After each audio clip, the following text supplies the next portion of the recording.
Kia ora tātou, everybody. For those who don't know me, I work at Manaaki Whenua Landcare Research, and I'm one of the iNaturalist trustees. I have a wonderful PowerPoint, but because we're talking about an online platform, I thought I'd try and do something differently and be a bit more interactive and guide you through various web pages, and I'll add the notes to the chat. So thinking about iNaturalist, it's we can record observations, we can get IDs, we can help others identify species, and it used to be known as iNaturalist, as NatureWatch New Zealand, for those of you who can remember or used it back then. It used to be known as NatureWatch New Zealand, which was a fork of a code base, and it's now the New Zealand instance is part of a global network, and the full name's iNaturalist New Zealand Mātaki Taiao. So if we consider the number of observations, we can turn off the verifiable filter, which I've already done, and there's 3.2 million observations from New Zealand. So it's grown quite a lot over recent years. And then if we turn off the New Zealand filter and look at the worldwide stats, we're up to almost 260 million. So it's an incredibly big database. And that means it has an awful lot of power when it comes to considering weeds and their management.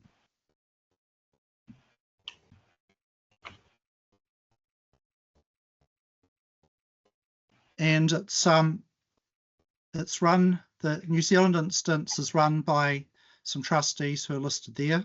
Colin Merck is the chairperson, John Sullivan, Jerry Cooper, Steve Pawson, myself, and Rob Cruikshank.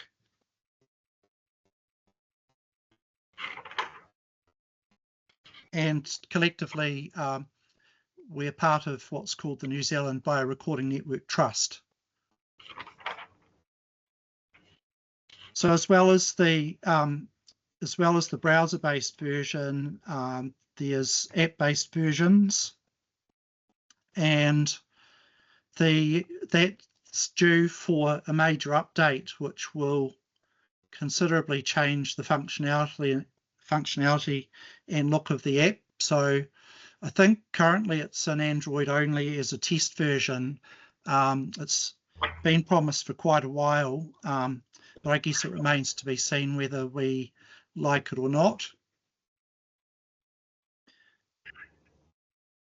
And because the code base, including the apps, is open source, there's some spin-off apps which are based on the broader iNaturalist platform. So some of you may have used Seek, which was originally designed for underage people and for minors, because the US laws are a lot more strict in that respect, but it's also been adopted by MPI and regional councils where they need to keep records more confidential. Key difference to note is that the image recognition is built in, so it works offline, but it's not as powerful as a result. And you can upload through it to the main platform, but it's just designed to create a little bit of distance, so you don't have the chat capability. And again, as I say, it's open source, and so there's a developers page which shows the links to where you can use the API and customize it to how you wish. And at the bottom, there's some examples of using that API to have it how you like. And one of those is Find a Pest, which is designed as a biosecurity tool and a reporting tool, again to provide some a little bit of distance between open observations and the need to keep some incursions private to landowners and the regional councils.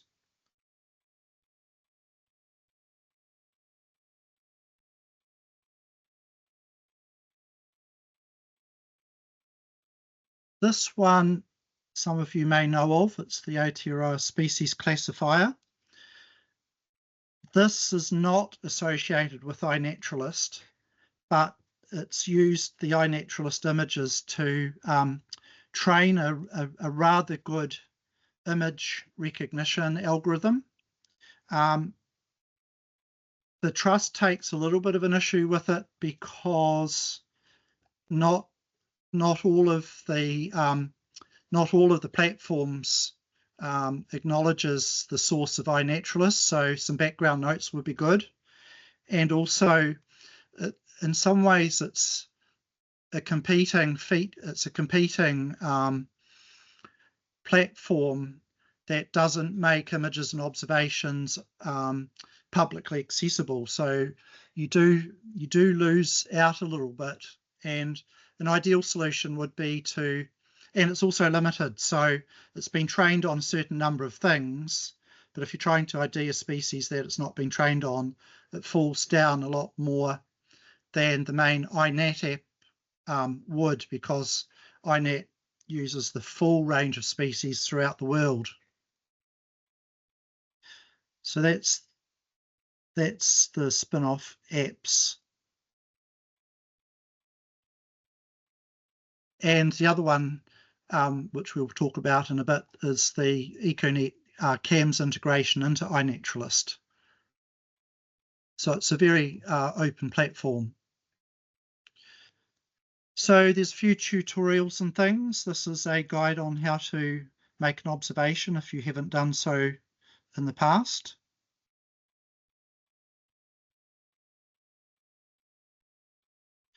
And we have a YouTube channel, and that contains a wealth of tutorials, webinars, tips for photography, and other tips and tricks. And we also have a New Zealand Facebook page for those who use that. And that's where we announce events such as the City Nature Challenges, and we highlight where New Zealanders have made contributions to the international observations of the day. And being on Facebook means that we have another method of communication, and so we get queries coming in from Facebook Messenger.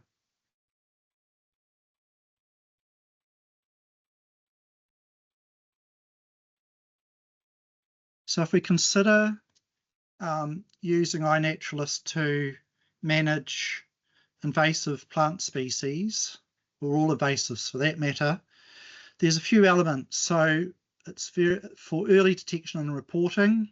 It allows rapid identification of invasives and being able to share it. There's a monitoring aspect where you can track invasive species, both spread and impact. There's a whole lot of data collection you can do. Distribution's one of them. It allows for collaborations. Before iNaturalist,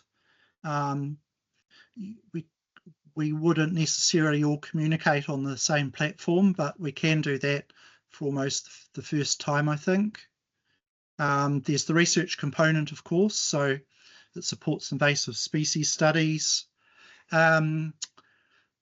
It can provide guidelines to effective interventions, can enable targeted resource use, and a big one, I think, is public involvement and education as well. And there's a number of projects. So this first one is Biocontrol of Weeds in New Zealand.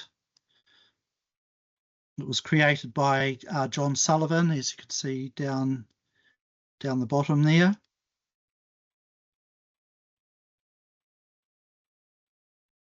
And another one is a larger one that Colin Merck created, which is Pest Plants or Weeds of New Zealand. And if you go into the terms, you can see how it's been set up.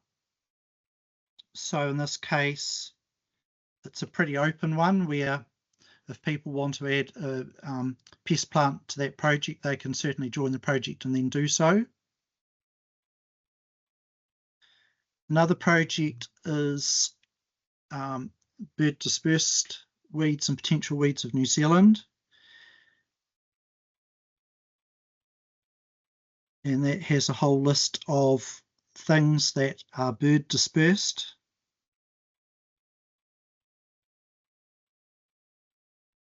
And if we go into more on the project, we can see that Dave Holland, who's just amazing, he's done a lot of work in finding new weed incursions and recording them, and is absolutely incredible at finding seedlings of things that are starting to spread. And here's one that I've created called Emergent Weeds New Zealand. So it's got a reasonably sized membership. And this was created as a watch list of newly emergent threats or sleeper weeds. And it arose out of the Parliamentary Commissioner for the Environment report, where Simon Upton was bemoaning, well, where is the list of new incursions? So I created that project with that in mind. So it is a working list, so things can be added and removed, but we're up to almost 100 species now. And it ranks according to number of observations. So I recently added Norfolk Island pine because I got a message saying, well, I think it should be added. I'm seeing seedlings all over the place. So, yep, fair call. There it is.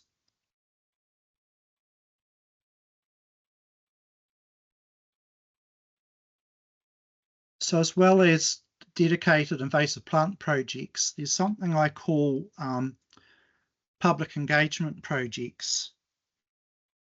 I'll step back just a second. This is a relatively new one, and it mirrors,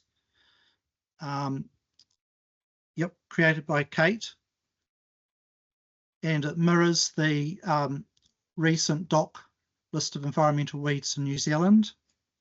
And I think that's a really great use, because you can have a published list and then you can have the iNaturalist equivalent, which where people can, or where in this case, the species are automatically added to this one.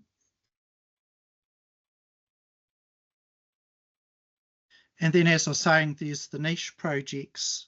ECAN some years ago were concerned about Chilean mayten as a species that's spreading throughout Canterbury. And so this was seen as a way of raising public awareness to incursions. So one of the project rules is it must be in Canterbury. So that's why we've got this bordered area.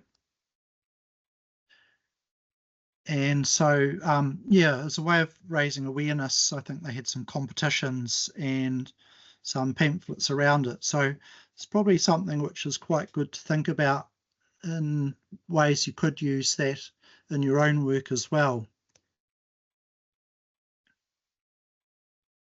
This one is an example of an umbrella project. So what it does is it aggregates these individual projects. So this was back when I received some Curious Minds funding, which is now defunct, and it's made up of individual projects based on school visits, and provides a leaderboard of the number of observations made by each school. And then the piece at the bottom shows where those schools are. Sorry, I'm just having issues with the mouse. And so you can click an individual project and it will take you to that particular one. So that was where students used the app and wandered around their school grounds and recorded all the different species, which is captured here.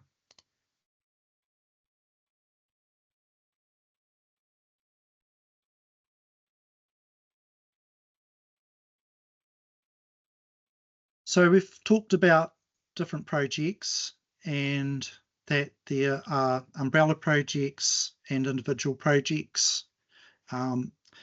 There's something else too, which is called checklists. So this example is a biocontrol checklist, which provides a list of things that have been introduced into New Zealand, and you've got various views of those organisms. And so if we click taxonomic view, for example,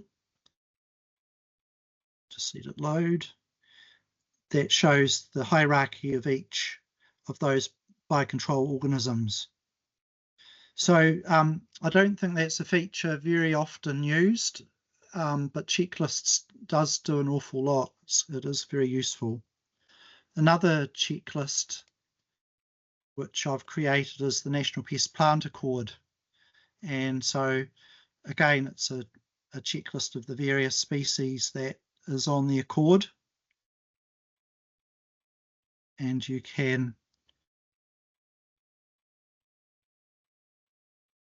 go to each one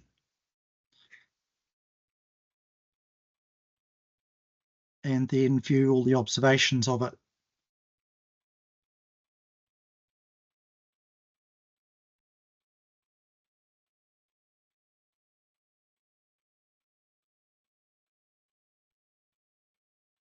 So the next one, this is a page that many of you may not know about. Identification through iNaturalist are community or human-based. When you upload observations, both on the smartphone and the web interface, it will prompt, what did you see? And it's a little bit hidden, but it's got image ID built in. But this is a separate page where you can drag and drop. And I use it in my workflow to identify things I'm not sure of.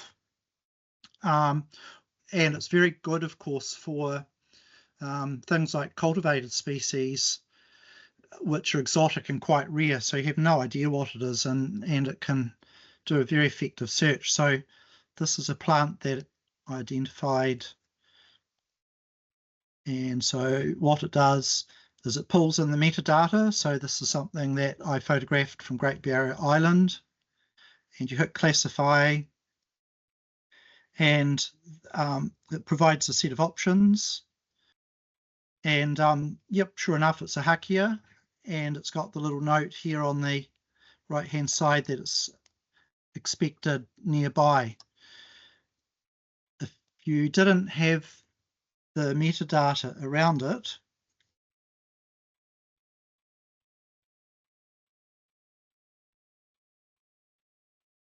oops, I jumped away somewhere weird.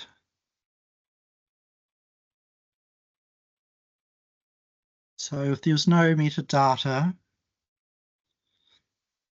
what you could do is provide your own.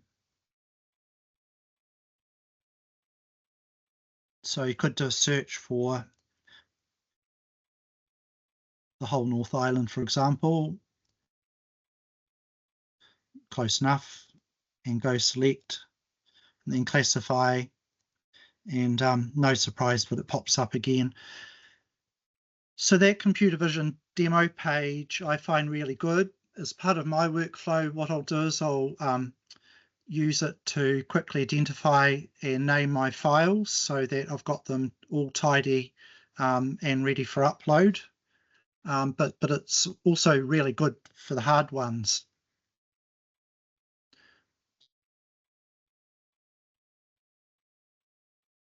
Okay, so The next thing I'd like to talk about is the species profiles. And so this is a page which tells you about particular species in question. And it pulls the about from Wikipedia, if there is a page for that. And it's got phenology, which is if you tab across to here, it shows that the moth plant flowers peak in around January, and the fruit is spread from about March to April. But it also shows that in this case, there's loads of them that don't have any annotations, so it reduces it's very easy to go into the observations and then go into the little phenology section and then add that detail, and then it makes it a lot more powerful. And it's also a really rich source of images. So some of the interactive keys I created date back to pre-iNaturalist, but now there's such a wealth of images to look through and choose from, and you can grade them according to flowers and fruits if you want to. So if we go fruits, for example, it'll produce the images that have been annotated, and you can see see what the Creative Commons or copyright licenses are, and then you can go to the observation itself. So super useful. So out of courtesy, if I wanted to use that image for anything, I can always message John within the internal mail system. And but if he's got a pretty unrestricted Creative Commons license, you do have the rights to do that anyway, and you can jump into what that license means as well. So that gives the conditions for it. So something to talk about is now we can move to, we talked about annotations, but there's also something called the filtering is very useful as well. So I'm here on the observations page that pulls in everything from New Zealand, and you've got your different views, map, grid and list. And you can start to use filters to filter for, say, all plants. And there's a more section where you can add date ranges and all that sort of thing. So if we stuck with that, you'll notice that the address bar up here changes accordingly. So we'll try, yep, so there you go.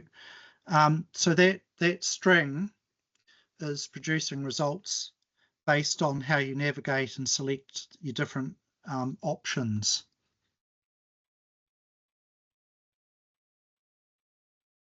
But you can also download. So in the bottom right corner, so if we did a search for, say, gorse, oops, if I type on the right keyboard, hang on a minute.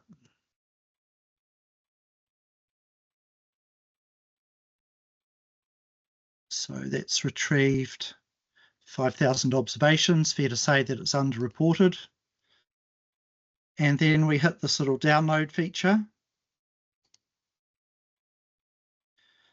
That takes you to a page where you can make a whole lot of choices in terms of what CVS spreadsheet export that you want.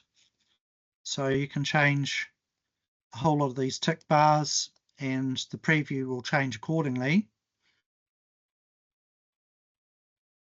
And so if you navigate through all of that, and then create an export, it will I think email a CVT export of all of those of that customized data set, which is a really powerful feature. Or you can go to the Global Biodiversity Information Facility.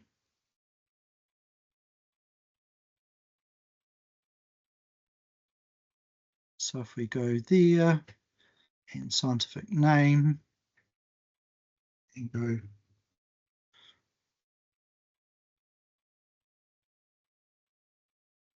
course, oops, sorry, ULEX, scientific name, thank you very much.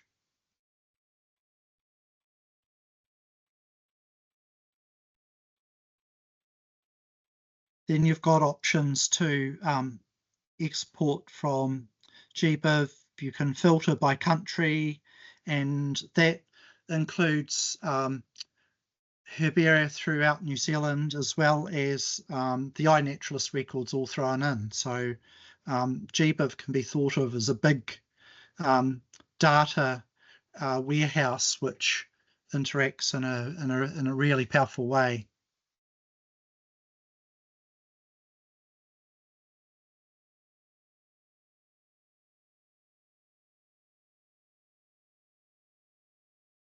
So I talked about filters and how you get as you keep navigating using the filters, you get a custom web address. You can also, this page is a wiki which gives you much more extended functionality on how to type into that URL, the search bar, for finding all of these things. So I shall give you an example, which might be tricky because I can't access my notepad, but I'll have a go. So if we go to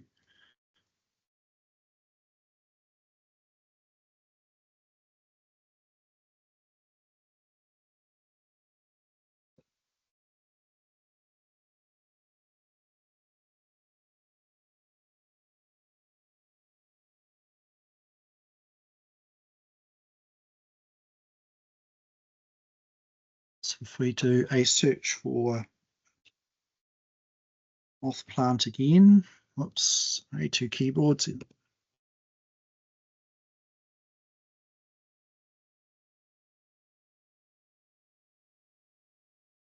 So that's the current string. And then if you look up the wiki, you can do a custom search for whatever you wanted to go for. So let's see. We would need to go up in the address bar. So it would be and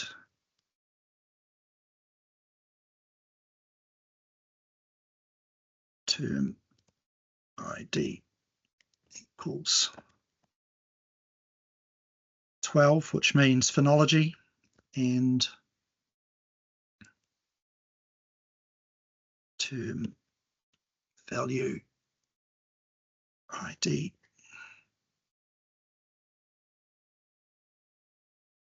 oops, hang on a minute. Value ID equals 14, which means fruit. Let's see if this works.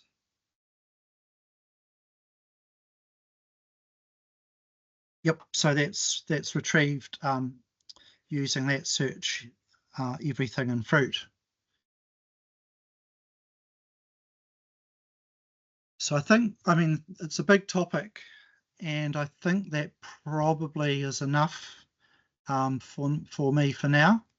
And maybe if we have a general discussion and do questions, or if we switch to the CAMS presentation, that would be a good next step. Thank you, Murray. How about we will switch to the CAMS presentation straight away, and then we'll have plenty of time at the end for all the questions. Thank you, Murray. Great, thank you, Murray. I wonder if you can see my presentation. Yep. Cool. And yeah, so I'm Nigel. I founded Old Man's Beard Free Wellington about 5 years ago, and we're attempting to clear Old Man's Beard or control Old Man's Beard across Wellington as much as we can. And we started off with a good background basis of observations. We had about 3,000 observations of Old Man's Beard across Wellington. There had been a project already set up in iNaturalist, and some quite dedicated people had added observations to that.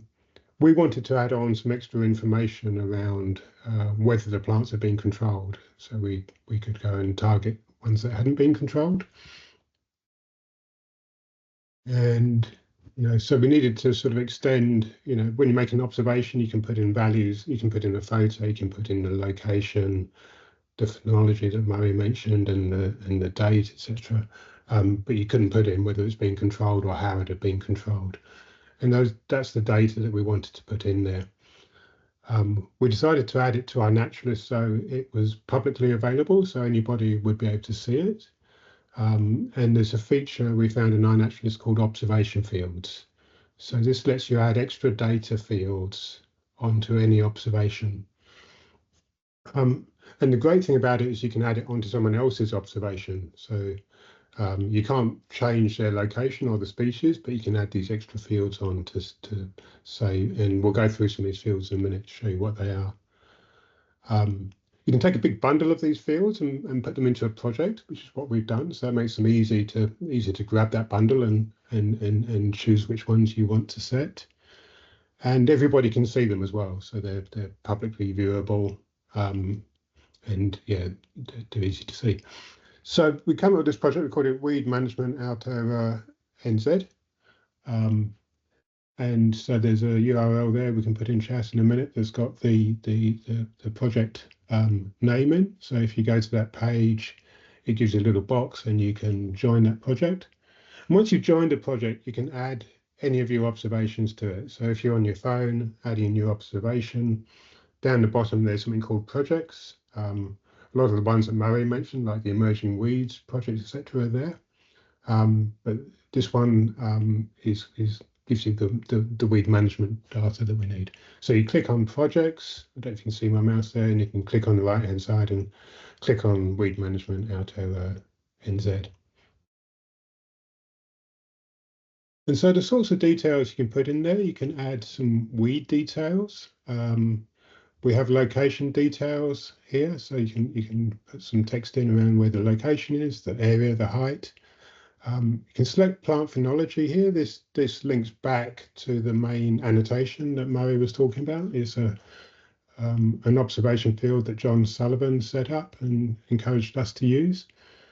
You can put in some details around how difficult the site might be to access and how much work it might be to control that weed.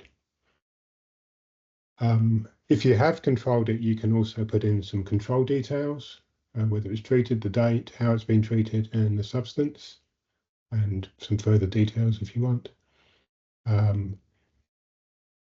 You can set a next visit date if you want to go back in, say, 2 months' time and check it again. You can set that.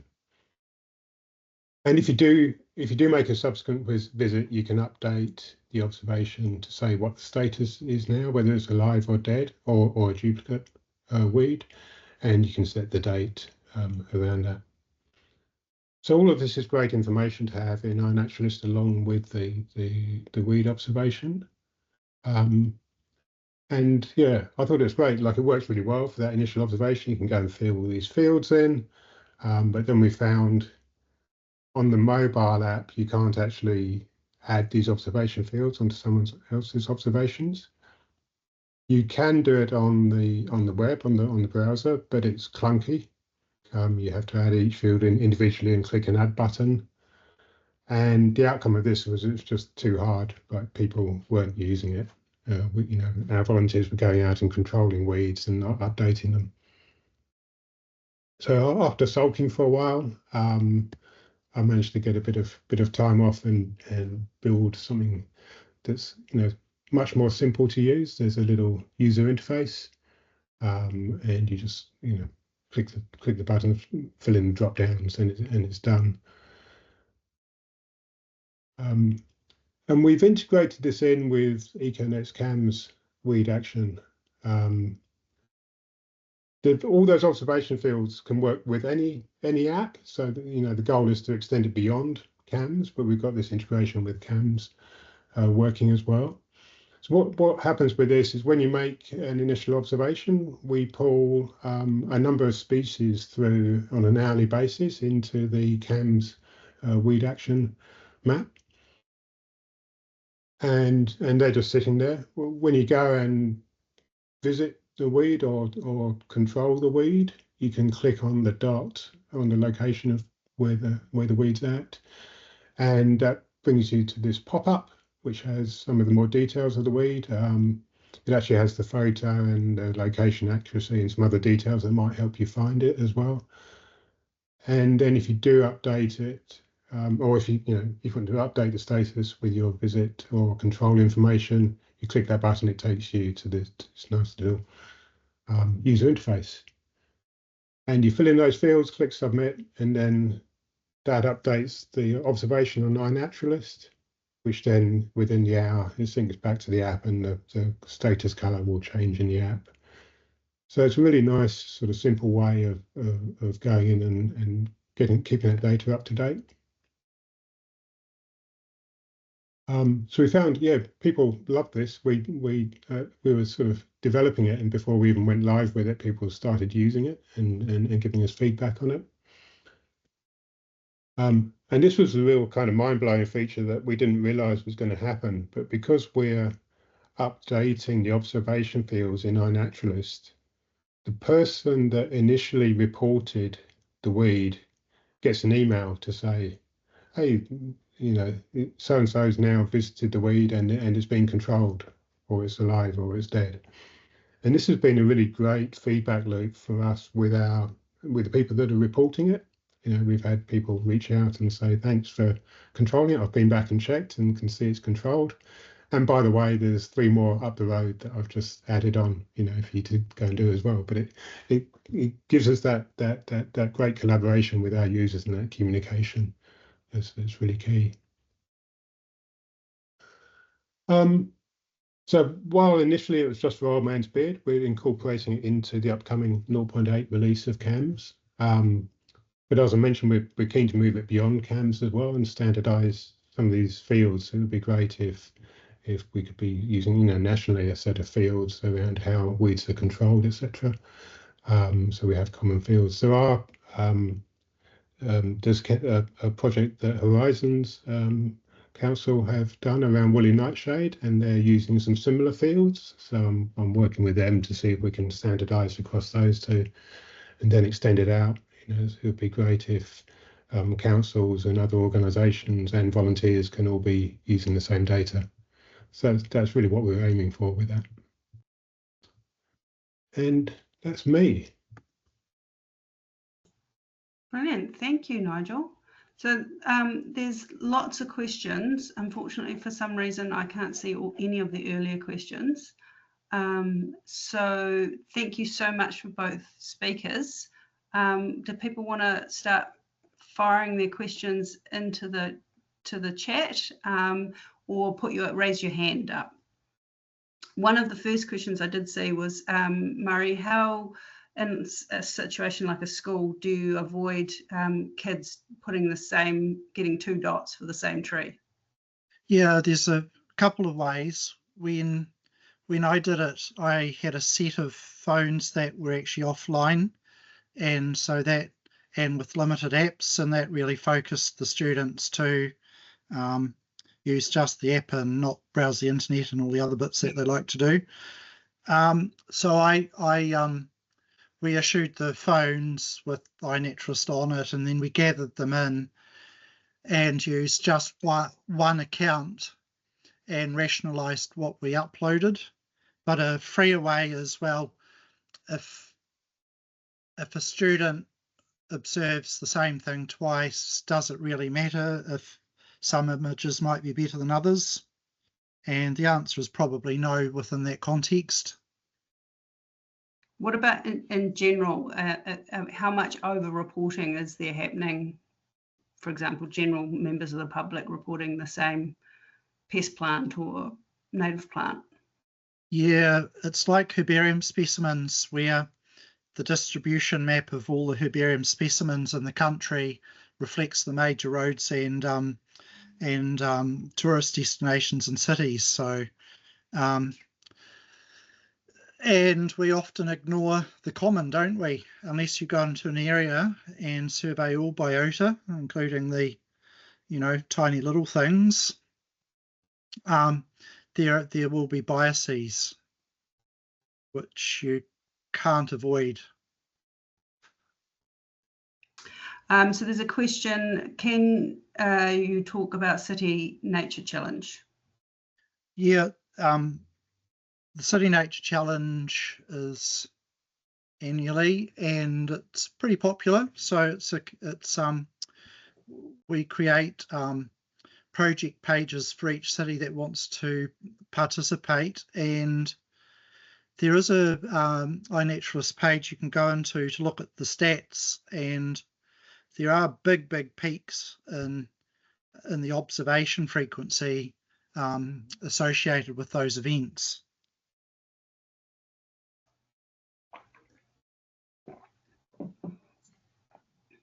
Yes, so I think I'm unmuted now. Oh, fabulous.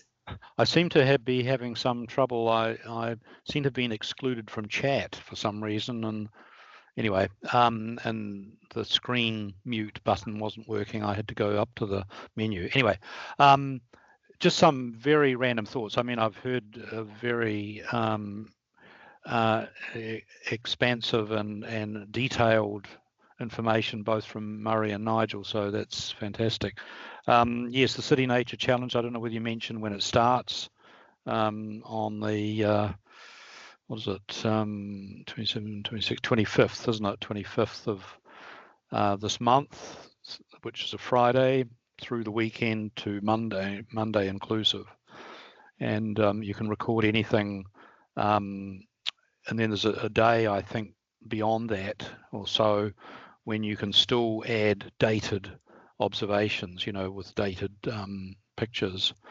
And then the final sort of tally identifications continue through for the following week, and then all of the data is pulled together, and the sort of winners, the information from hundreds of cities all around the world is sort of finally collated and brought together. Just my only other sort of comment is that Murray mentioned a whole lot, well, several different projects relating to pest plants, and I didn't have immediate access to the beginning of the talk, so I wasn't sure. Presumably you started with reference to the Pest Plants of New Zealand project. Murray, is that correct? Your project, yes, of course. Just checking. I was actually at ECAN today, kind of going through all of that.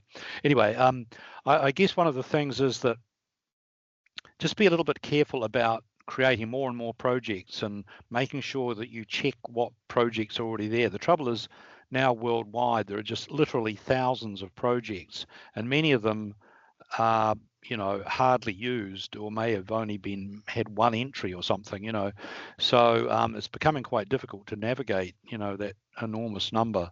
So just make sure that the projects that you're setting up are adding some new dimension to the study, and that there are a lot of things which can be arrived at through the existing filters that Murray mentioned, i.e. species or location, and of course also project.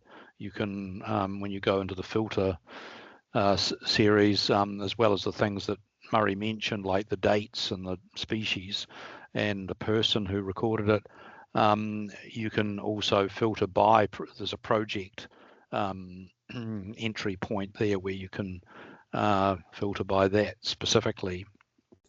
I was just going to ask, is it fairly simple to see all the projects that are around or near you? Is that something that's easy to find? From you, Murray. Yep, no, getting there. Yes and no. There is a projects page which has a search box, and so you can search for keywords, but the problem as I see it is that there's no country filter. But on the other hand, some of those projects span several countries, so it's probably one of those hard things to implement. But certainly you can go to projects and then search for a project using keywords or navigating.